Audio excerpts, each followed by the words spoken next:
On the construction tab, you have an icon called controllers.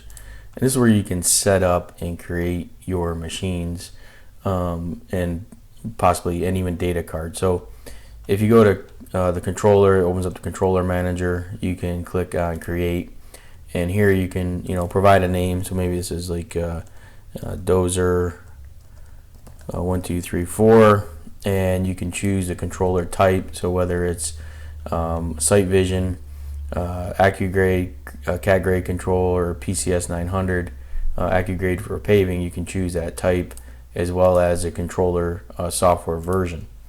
You could then click OK, and it's going to create that particular dozer. And now once you have that, when you go through the job site and to create design, you can assign that design to that controller or that machine.